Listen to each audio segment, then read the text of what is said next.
CIJ is back, baby. I lived with was roommate with one of my buddies, and his apartment was like in a sort of a ghetto area of where the base was at and everything else. So we had a 7-Eleven that was right across the street from us, and you could tell like it was ghetto 7-Eleven because you could see like some fucking junkies, and a lot of it unfortunately was like, people with the baggy jeans. You have some bums walking around and everything else. So for me, like if I needed something to drink, I would just walk to the 7-Eleven like nothing.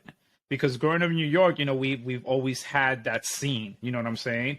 And for me, that's what really sort of gave me that ability to just be able to be like, don't be scared of these people, because I didn't go in there to like with the intention of being timid or anything. I just like, I'm just here to get my juice and that's it.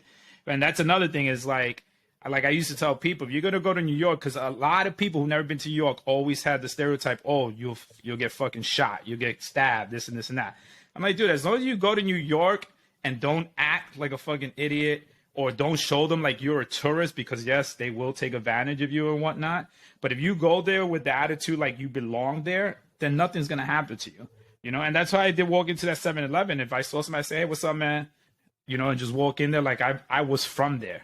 But if you fucking walking around like you're not from that area, then people can sense that. They could pick that off right away. Like, yo, this is a newbie right here. And they'll fucking try to take advantage of you and rob you or whatever the case may be. So, well, especially like in Vegas, right outside the gate, the front gate, at that Walmart across the street, you have that Walmart, you have that gas stations, like one of the most where that places. apartment complex was at. Yeah. I had a senior airman. My buddy senior airman used to live there before he moved. And there was constantly break-ins, man. Break-ins and that always, I never understood that. And I know, I think we might have talked about it, but it might be a money issue. Why they always put the military bases in fucking ghetto-ass areas, like low-income, fucking poverty, robbing, murdering, stealing, cops showing up all the time. And they'd be like, you know what? Let's build an Air Force base right here. Fuck it.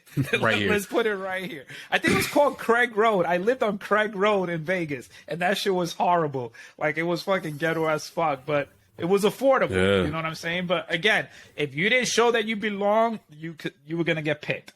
It was no question about it. You were gonna get picked. If you don't know how to fucking talk, the lingo, how to act, and everything else, they were easily gonna pick you up. Easily gonna pick you up. They were gonna learn your ass real quick. Well, especially, man, you got brand new Air Force people going into Vegas the first time. They're like, oh, I'm gonna live 5 minutes away from base. Got it. And then it's like fresh meat, man. And they'll take advantage of it, man. It's Vegas is no place to play, man. I lived there for a year, and I definitely learned. It is a crazy place. I've seen some of the craziest things. Like, you'd be somewhere at a bar, you see a girl drunk, and you see a couple guys, and you're like, oh, those are all pimps. You're like, oh, this shit's real out here. Like, this is a whole different world at night, and I think the people I was hanging around with, like, I barely went to the strip. I was everywhere. I was always somewhere else, and it was never at the strip. It was always where all the locals went, and you just saw a different world. It was pretty, like I said, I was pretty fresh, military, been kind of secluded, and then you're here, and you're just like, damn. Yeah, man. Yeah, because walking on when I used to hang out, I used to do the strip when I wanted to go to a club or something, if people came to visit. But for the most part, I used to hang out at the Green Valley Hotel down in fucking West Palm Springs or whatever the area, West Palm, whatever the area was called. But the Green Valley Hotel was you go to, and that's where a lot of the locals went to, the college kids and everything else. And it was away from all the tourists. You know what I'm saying? You didn't have to deal with the overcrowdedness. And you're right. The fucking scene, the atmosphere was very calm, very collected. Like, everybody's just chilling, having a good time. The strip, that's a beast in its own, man. I don't know how many drunk chicks I will always see falling, and they're wearing skirts. You know what I'm saying? I don't know why. The chicks with mini skirts were always fucking hitting the pavement. And they will walk in high heels, drunk off their asses, them and like 5 girls, not knowing what was going on. And tell me that was not easy target. Dude, guys will see that, get them.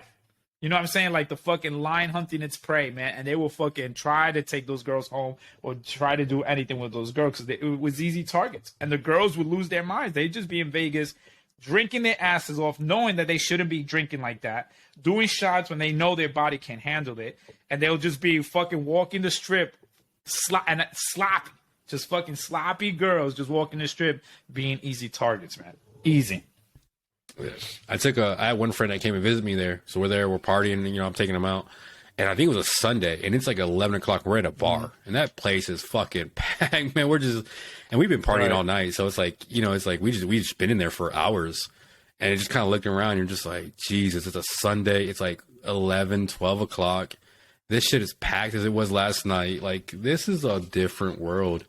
And it's like everyone's just having a good time, man, doing their own thing. And then, yeah, man. And I always stayed at the strip clubs. We went to strip clubs, which was funny. I hung out at the strip clubs all the time, but we just drank. Yeah. We got fucked up a lot at the strip clubs, which is really weird. Like, it wasn't really about the girls. It was just like there because we knew people. We had a good time. We just drink. And it was just like, it was Vegas. It was like kind of like, yeah, people do this too. Like, it's just normal to go to the corner of a bar in a strip club, get shit faced, and just hang out there all the time. And that was just like, you were known. It's a man, that's why it's Sin City. A lot of fucking bad shit does go down. It was funny. So I had an inspection team that came down, and one of them was a friend that I knew, and she was like, Izzy, can you do me a favor? Can you take out my coworkers, my friend? There were two guys. She was like, can you take them out to a strip club? One of them was like a married man, like he never left the house. Once he got married, it was all about his wife. Like, he never did strip clubs before. He was like a real fucking innocent could be. The other dude was more, cool. He was like, I've been to a strip club here and there, so he knew the scene, he knew what it was about and everything. And I told him straight out, so we go in the taxi, and I think we went to Pandora's. Pandora's was my spot. I don't know if many people know Pandora Strip Club, but that was my spot. I used to go there quite a lot. And when I used to go there, I used to fucking see, like, they used to do shift works, right? So, like, early in the evening, you get your all right girls coming out and everything. They look good and whatnot. But when the clock struck midnight, that's when the bad-ass females will come out.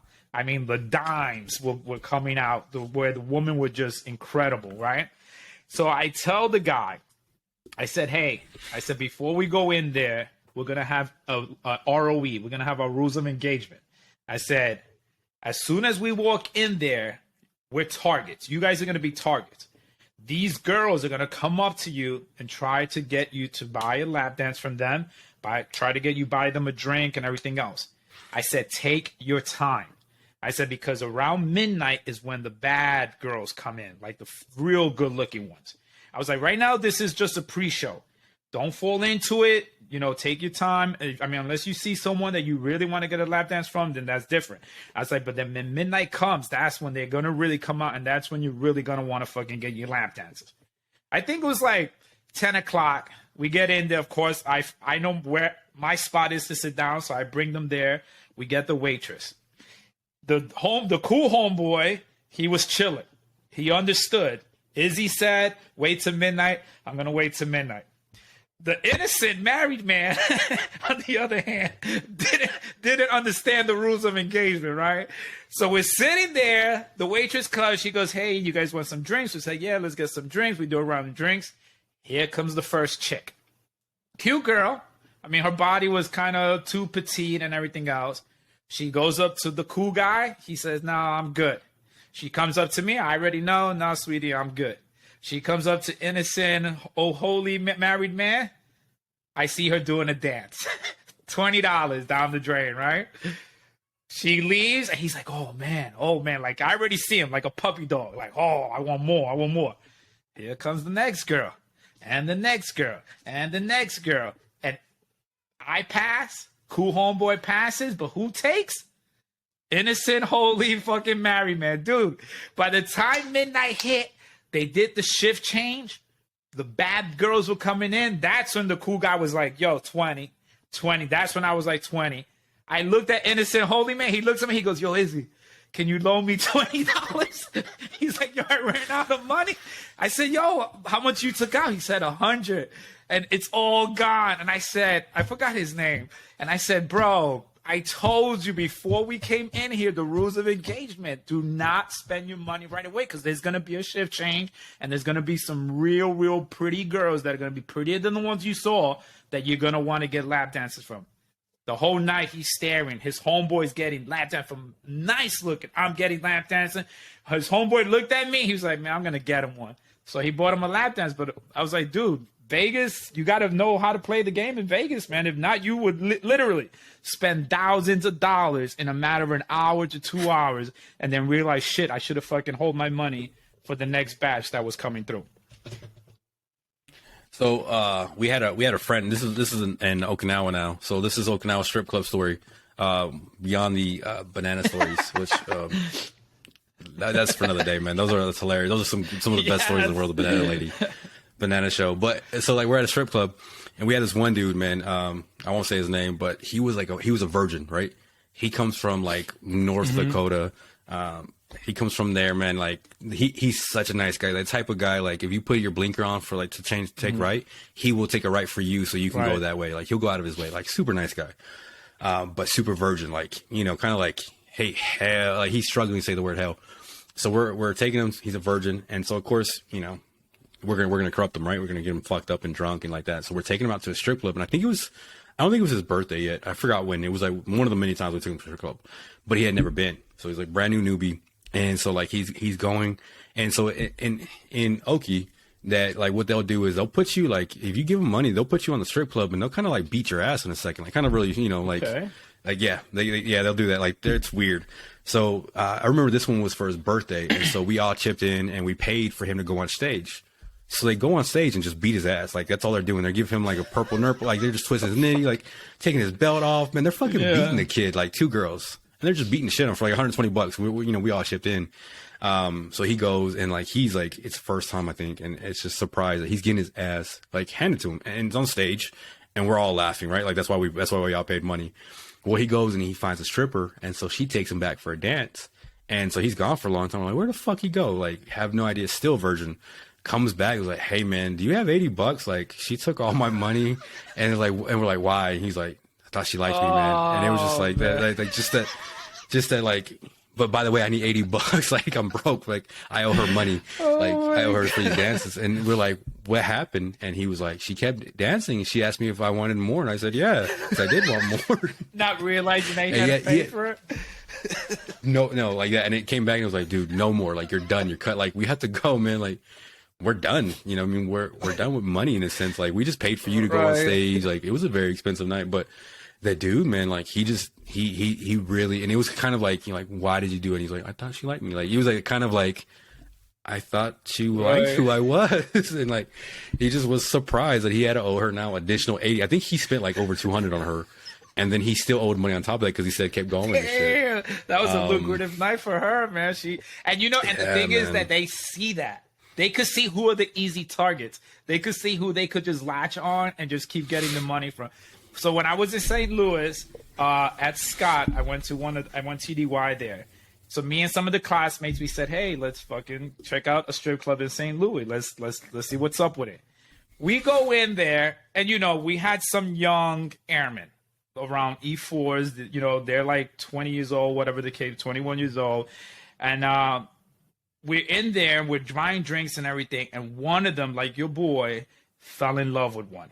I don't know what it is, but they just think like these strippers are going to become their girlfriends or something. Like she's going to be my wife to be. This kid, because we all put cash out before we got in there. So we're spending our money and everything else. Well, he ran out of dough and he's asking us, hey, can you spot me? Can you spot me? And everybody's like, nah, man.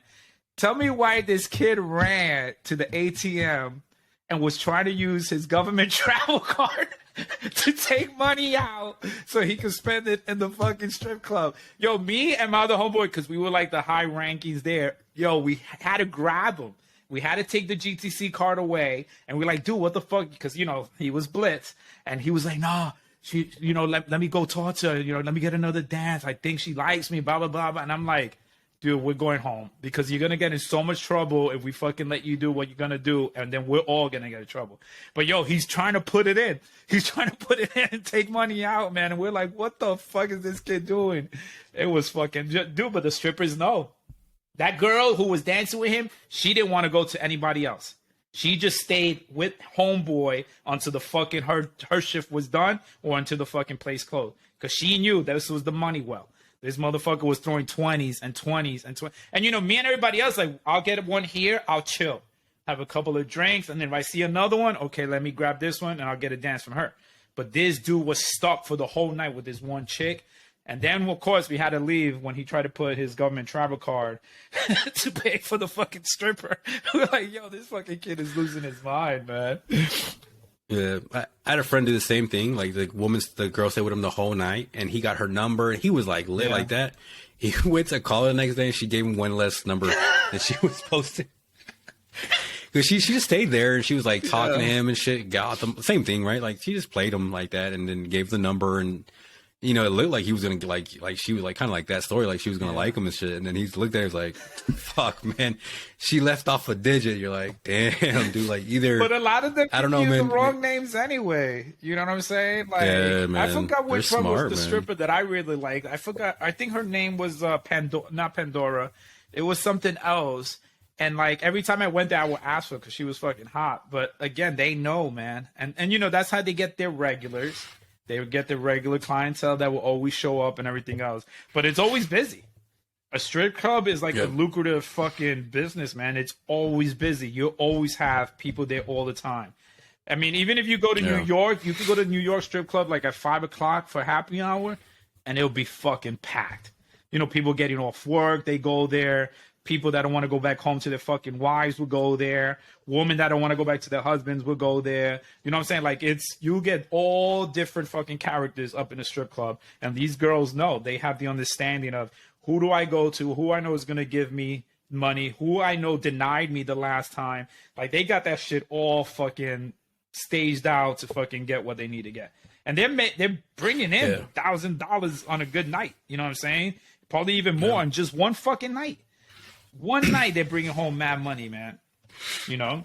Have you heard of that guy who's on TikTok who will like stalk or he'll like follow a stripper, and then every time she starts saying her money, he'll actually like tell the government, and he'll get a reward for that. No. Yeah, there's like a program. There's like some weird program where like if you tell on people who don't pay their taxes, you get like 1% of whatever they owe or some dumb shit. Yeah. And so, like, there's this guy on TikTok. That's what he does is he actually follows a stripper. Because, you know, strippers are always like, boom, I made this much. And he'll calculate it. And then he'll send it over to the government. And if they find it, he gets rewards for it. So he's just making money off of strippers. And it's just... What a fucking snitch. That's a big, fucking big-time rat right there. Yeah, but it's like only strippers he does it to. You know what I mean? It's just like, it's kind of fucking hilarious in a sense. Because, I mean, you'll see a couple of strippers and they'll put it the money like, boom, I made $800 tonight. And you're just like... Okay, so that was 800 on the 7th. Okay, you know what I mean? It looks like you made another 1,200 on the 13th. That's like, crazy. Hey, government, like you know, and plus, like, what's crazy is people putting their real names and shit like that on TikTok, and it's not that hard to figure out who you are. And so, because you're putting your entire life, not just your stripper, on there, so it's like these actually made some good money, kind of just snitching on strippers, not paying their taxes.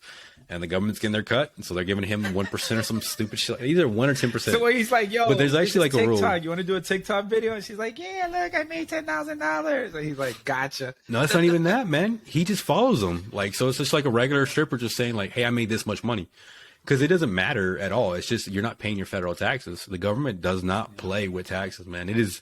I'm like trying to figure out. Like, I'm really big into like how do you legally not pay? Like legally, 100%. Like.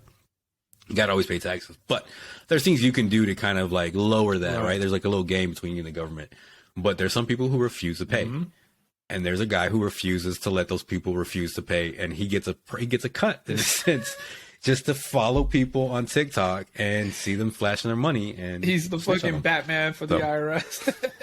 Yeah. It's just a guy, I'm just like, yep. Vigilante. You don't pay your taxes. The crazy thing is for you. And it's the other thing though is like it's never that, you know, like if you've ever like snitched on somebody and you have that awkward time when you see them again, this guy's never gonna see them. They don't even know who he is. Like, you know what I mean? It's like that's some dude funny. just chilling, like you know what I mean? And I'm pretty sure now that this is getting, because the story's like starting to get more famous, I'm pretty sure a lot more strippers are gonna start getting hit up by random people because it's free money in a sense, right? Like it's free money and they're posting their stuff and you're watching TikTok anyway, so it's like I'll just follow your stuff. And You know, I think that's what, like, another thing is that's also fucking how dumb the culture is nowadays, where, you know, I mean, it's always been on social media. I've seen some people on social media, like, in Texas. Okay, you can't do certain things here in Texas. Motherfuckers are putting on social media, like on Facebook and this and that. Look at me, I'm doing this. And you're just like, yeah, it's a pretty fucking dumb idea for you to know you're 17 years old and you got a handgun in your picture. And you're saying like, look who I stole this from. You know what I mean? It's like, dude, I like right there, man. Like, you're right there. You're not very smart. Yeah, but yeah, I mean, yeah, I just got up to IG, so I don't do TikTok, and it's been years. It's been years that I just became on IG, but I don't do none of that TikTok, that Snapchat. I don't do none of that stuff. IG is probably the farthest I'm gonna go, just because we've talked about it or whatnot. And now I'm like hooked. Like I'm looking at IG like 2 a.m, looking at these videos these people are making, and I'm just dying, man. Stupid shit. I'm just dying laughing, especially with like the dogs and the music and everything else. I'm just fucking cracking up, man. It's funny. Yeah, I mean, that's the kind of world we're in, where people are just doing that dumb shit. They're watching it all day, so that's all they're doing every day is just consumed with content nonstop. And it's like, okay, cool. What is it? It's absolutely fucking nothing important at all. Like, there's nothing that is making my life any better. It's literally just like people doing, and there's some just people doing dumb shit and they're making money off it's it. It's an addiction, man. It's really like I was watching this video where this guy was saying that one of his rules is whenever he wakes up in the morning, he does not touch his phone for 30 minutes. He gives himself 30 minutes to not look at his phone, not look at social media, not look at his email, not look at anything, but just 30 minutes for him to do what he wants, you know, read a book, exercise, whatever the case may be. But that's one thing he does, is give himself 30 minutes, because he was saying that, you know, people are so, you know, we're addicts to the social media. We're addicts to the cell phone and everything else, because that's like the first thing we go to is we have to grab that. We have to look at it. What's going on? What did I miss out on? You know, what are my emails? This, if it's, especially if it's not nothing work related. But people nowadays are so accustomed to, if I get up, you know, before it used to be, let me make myself a cup of coffee. Now it's like, let me look at my cell phone first, and then I'll have breakfast, and then I'll have a cup of coffee or anything else. But he told himself, he was like, you know, it really fucking clouds your mind, because that's all you're focused on. It's what's happening in social media. So he said, I felt like it was just becoming too much for me. And he was like, I just decided to come up with this rule that when I wake up in the morning, 30 minutes for me. 30 minutes, you know, catch up on my book, maybe write in my journal, whatever the case would be, you know, read the newspaper, you know, watch some TV or something, whatnot, you know, have a fucking breakfast with some friends or whatever, but stay away from the phone. I mean, even now, like one of my friends with me, we were talking about is like, if we go to over the people's houses, even though we're all there talking to one another, there'll be at least a fragment of time where you'll notice that it's silent, and it's because all of a sudden everybody that's in the house is looking at this. You know what I'm saying? So we've always tried to take it upon ourselves to like, just like put the phones down and let's just talk like we're doing now. Can you imagine if you and I are doing this and we're fucking looking at our fucking cell phone the whole time, and all we'll have is silent because we'll just be too much busy looking at social media and whatnot. But dude, we're addicts, man. And now I'm becoming more addicted because these fucking videos on IG are cracking me up. You know what I'm saying? Like, it's just funny shit. And you're right, people doing stupid shit. But I look at their views, 75,000, 51.6. Like, I'm just like, just for her to hold the towel so you could see how she looks like at the end of the song underneath the towel. I'm like, what the fuck, man? You know, like, you getting this many views just for doing something stupid like that. You know what I'm saying? It's just crazy. It really is. I don't know. And the guy who's like trying to give out information about certain things, like 5. He's just like, nobody's listening to that shit, man. That's what's crazy, man. Like honestly, you can give out, man, free information. There's so many free information about taxes and stuff I've learned, right? And I've learned it from social media too, by the way. But they get like 10 views. Yeah. But like you're saying, a girl does this one, a guy does this, and they're like, boom. Somebody's like, you know what? I'm going to film myself getting hurt or falling, messing something up. I'll get 70,000 likes or 70,000 views. And it's like, and then they will subjugate themselves to humiliation in a sense, just for, you know, things, people they're never going to meet. It's crazy, but I mean, there's people that are turning this stuff into business. Yeah. Like, there's people on Snapchat, like, they're selling their stuff privately so you can see them what they look like. You know what I mean? It's this world is crazy of how much our consumption has gone up. And, you know, we are, like you said, we are addicts. We don't really know how to regulate ourselves. And it's crazy how, like, you know, the way it's going now where everybody almost has it, like, to the point of, you know, sometimes you got to sit there, like, you got to have, like, these rules. Okay, hey, phone's down. Hey, this down. Because it happens, right? Like, you know, it's just, it's anytime there's a moment of boredom, you got a phone to, like, fulfill that void. And it's hard sometimes. So sometimes I'll be sitting in line just staring. And it's so easy to sit there and just be like, you kind of just like already have the motion set up. You go into line, you just whip it out. Like, cool, I'm good. I'll just chill here for 5-10 minutes looking at absolutely fucking nothing. It's like there's no being bored anymore. Like, you're always something entertained or whatever. It's pretty interesting, like, how far we've come on. But then how fucking stupid are we when we're like, what are we consuming? Things that add zero value to you at all. And like what I've never understood is, like, the girls are super popular, but like there's a million of them on the internet anyways too. So it's like, I don't know how younger men are handling this right now, because, you know, you're getting a false expectation of what women look like. Like, you know, like, they don't look like this. You know, I mean, they're all different shapes and sizes and stuff like that. And even some of these girls are not even like really in shape. They're just like, I'll just flash this, and people will look at it no matter what. Like, it's fucking the wildest thing in the world. And man, I don't know what the next 20 years looks like that, because like, shit, communication. Yeah, because I know for me, like, don't get me wrong, I'll post stuff. Like, when I went to Chicago, I'll post my pictures, what I did, but I'm not every day. You know, there's people out there that every fucking day they're posting something. It could be them eating eggs and they're posting it. Look what I have for breakfast. And then at fucking noon, oh, look what I have for lunch. And then at fucking dinner time, look what I have for dinner. Like, really? Like, this has consumed you so much that you can't just enjoy your time with who's around you and everything else, that you literally have to post this shit on social media every time. Like, if you're traveling the world and you want to post pictures of vacation, I got it. But why are you posting pictures on vacation while you're there with the people that you're with, and you'd rather just make sure, like, I need to get it on social media versus just saying, hey, let me turn this shit off and just enjoy my vacation, and then at the end of it, okay, I'll start posting things here and there. And I've even seen people that will fucking apologize. Oh, my bad, I forgot to post. Like, dude, social media cannot consume you mentally that much to where you feel that your number one priority has to make sure that your fucking profile and your newsfeed is fucking up to date. Like, come on. Well, the really good ones, man, they're going on vacation and they got everything posted for them. Like, it's on schedule.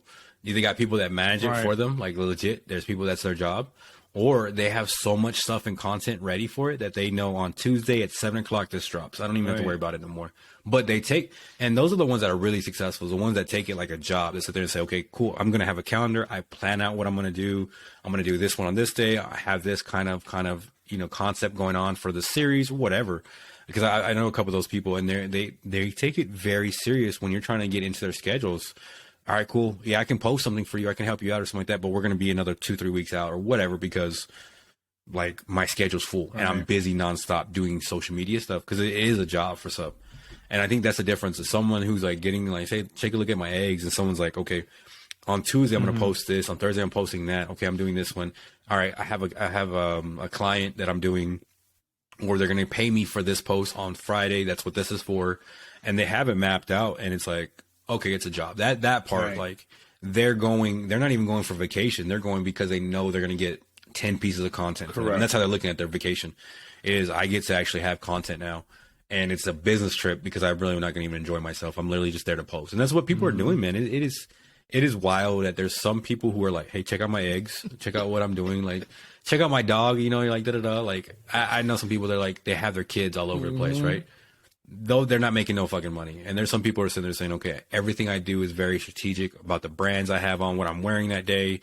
Like, there's even some people that are going to, like, film one day for like a week or two, and they'll, like, diet down and make sure their body's on part for that one day because, like, they have to be on camera. You know what I mean? It's fucking wild what people have been able to do with it. It is.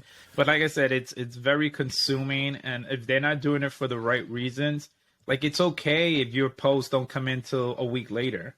You know what I'm saying? But at that moment, like, put your attention to where it should be. You know, like, don't just be all about fucking making sure my IG and my Facebook is up to date all the time.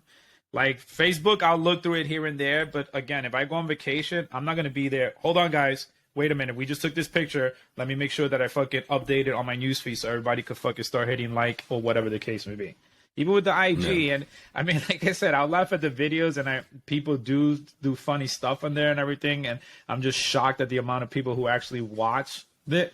And then the woman complained because they're like objectifying their bodies, and they're getting 60 to 100 fucking thousand viewers all the time, but it doesn't need to consume you all the time. That's why, you know, that guy really made a lot of sense when he was like, give yourself some time for you.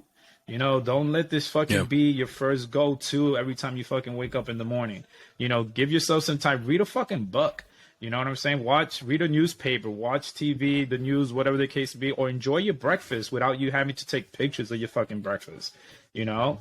But not many people do that, man. It's Yeah, I put a timer on my phone. I have a 2-hour timer for all social media. So it'll tell me like, hey, you got 5 minutes left. I'm like, cool. And so my goal is to never get to that 5. I try not to. Sometimes I'm like, and so what it does is it make me hurry up and look on social media. Like, oh, okay, cool, whatever. But I put 2 hours on there for like, you know, Facebook, Instagram, and TikTok combined, right? So I can there's only 3 ones I use, but I only got 2 hours the entire day. I have to wait till, if it goes over, I have to wait till tomorrow, right? And it's like, okay, cool.